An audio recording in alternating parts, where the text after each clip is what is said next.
হ্যাঁ, ওনাকে actually set up বল করা ডিফিকাল্ট ছিল। উনি পিছনেও খেলতেছিল, সামনে খেলতেছিল। আমি চাচ্ছিলাম যে আমি লাস্ট ওভারে 10-15 রান থাকে আমার হাতে, যদি আমি লাস্ট ওভার করি তাহলে আমার মানে কনফিডেন্ট আছে যে আমি বের করে আনতে পারবো ওখান থেকে। হ্যাঁ, ওনাকে অ্যাকচুয়ালি সেট আপ বল করা ডিফিকাল্ট ছিল। উনি পিছনেও খেলতেছিল, সামনে খেলতেছিল। তো চিন্তা করছিলাম যে একটা প্ল্যান করে ওনাকে হয়তো গ্লাভ দিতে পারবো, ওয়াইড ইয়র্কার সেট আপ করে ওনাকে হয়তো বাই ইয়র্কার মারা যাবে, বাট ওই প্ল্যানটাই আসলে সাকসেস হয়েছে। বাট আমি লাস্ট পর্যন্ত ওনাকে দেখতেছিলাম, এই আর কি। আমি শুধু আমার লাইন লেন্থে ফোকাস করেছিলাম। শুরুতেই বলটা একটু গ্রিপ হচ্ছিল, তো একটু ডিফিকাল্ট ছিল ব্যাটসম্যানের জন্য মারা শুরুতে। তো চেষ্টা করেছি এক জায়গায় বোলিং করে যাব, যদি ব্যাটসম্যান কিছু করতে চাই তখন চেঞ্জ আপ করবো।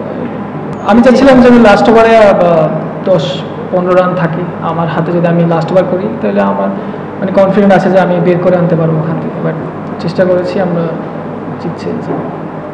কয়েকটা ক্যাচ নিয়ে এসেছে দেখলাম, ওটা কি আপনাদেরকে একটু প্রেশারের ভিতরে দিল কিনা, যে 209 রান হওয়ার পরেও ম্যাচটা এত ক্লোজ হওয়ার পেছনে কি এটা একটু কাজ করছে কিনা? হ্যাঁ, অবশ্যই সেট ব্যাটসম্যানদের ক্যাচটা মিস করাটা আসলে এটা আসলে ম্যাচে কামব্যাক করা ডিফিকাল্ট। বাট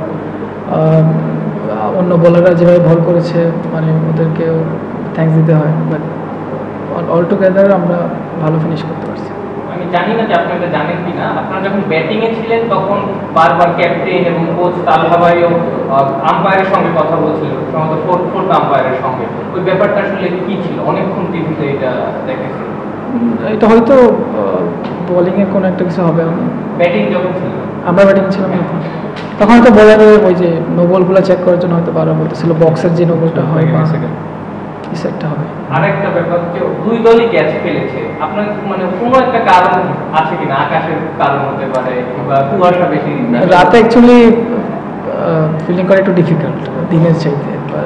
রাতে একটু ডিউ থাকে, বল ভিজা থাকে, প্রেশার মুভমেন্টে গ্রাউন্ডটাও ভিজা থাকে, তো এটা ডিফিকাল্ট আর কি। বাট চেষ্টা করেছে সবাই, ভালো অনেকগুলো ক্যাচ ভালো ধরেছে।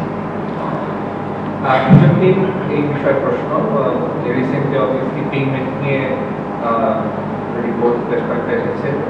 দুর্বার রাজশাহীর 25% পেমেন্ট হওয়ার কথা ছিল। পেমেন্টটা যেভাবে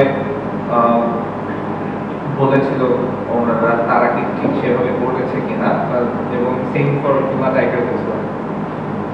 আপনি বলবেন। না, আমাদের আলহামদুলিল্লাহ ভালো, সব কিছু ভালোই চলছে। পেমেন্টটা যেভাবে পেমেন্ট নিয়ে আমাদের কোনো এখন সমস্যা নেই।